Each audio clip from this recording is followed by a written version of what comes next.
Muling binigyang diin ni Pangulong Rodrigo Duterte ang pagsusulong ng kapakanan ng ating mga sundalo, maliban sa pagpapalabas ng mahigit 4 na bilyong piso na pondo para sa mga hindi nabayarang benepisyo sa mga naiwang byuda ng mga sundalo at AFP retirees. Pinatututukan din ng Pangulo ang pagbibigay ng promosyon sa mga sugatang sundalo at pagpapaganda ng pasilidad ng AFP Medical Center.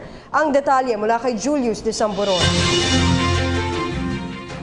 My presidency will take care of you. Sa mga katagang yan sumentro ang mga pahayag ni Pangulong Rodrigo Duterte sa kanyang paglahok sa hapunan kasama ng sugatang mga sundalo noong mga nagdaang digmaan. Mismong ang Pangulo, kinilala ang kabayanihan ng lahat ng mga sundalo. Secretary Lorenzana, bilis-bilisan mo para ma-promote na kayo. At yung pwede, Delphin, diretso na sila general lahat. Huwag na natin patagalan to. Yung hero ba naman ito? Hero. Tapos yung hero ako, di gawin mo akong general. But in the sight of the Filipino people, you are all generals. Kaya ako, pag magsaludo ako sa inyo wounded in action, sinasabi ko, nagsasaludo ako, so mauna kang bumaba sa kamay. Diyan ang respeto ko sa inyo. Hindi ang ginagawa ng iba. But then ako, I usually bow to, baskin sa ang crowd naman, nagbabaw ako. But to salute the wounded, ay talagang ako ang naunang magsabi, I salute you, sir.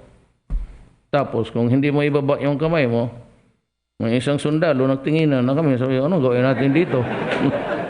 Tapat na paglilingkod din daw ang iaalay ng Pangulo para sa kanila at sa buong bansa at hindi kailanman pababayaan. Bukod dito, muli rin tiniyak ng Pangulo ang pagbibigay prioridad ng kanyang administrasyon sa kapakanan ng mga sundalo. Aabot sa 4.7 bilyong piso ang ipalalabas ng gobyerno para sa mga hindi nabayarang benepisyo sa mga naiwang byuda ng mga sundalo at AFP retirees. Pinapatutukan na din ng Pangulo sa Department of National Defense ang pagbibigay promosyon sa mga wounded in action soldiers. Gayon din ang pangangailangan at pasilidad ng V-Luna Hospital o ng AFP Medical Center. Well, of course, I promised you next year, dito man si Senator, huwag ka lang sana ipasubo kita.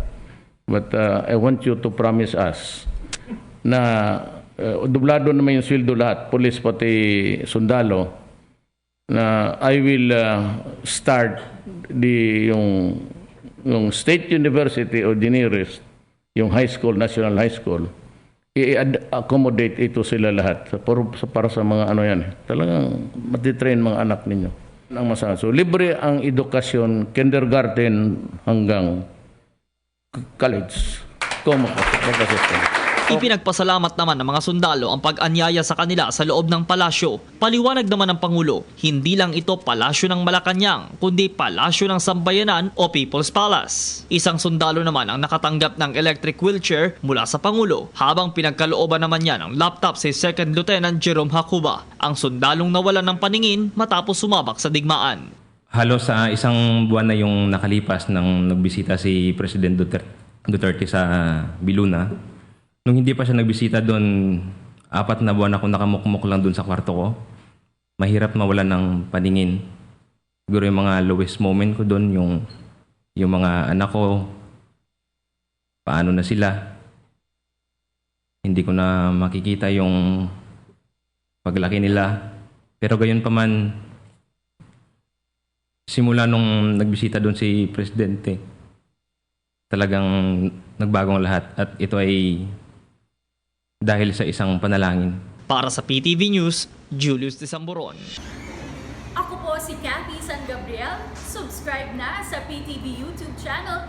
I-click lang po ang subscribe button.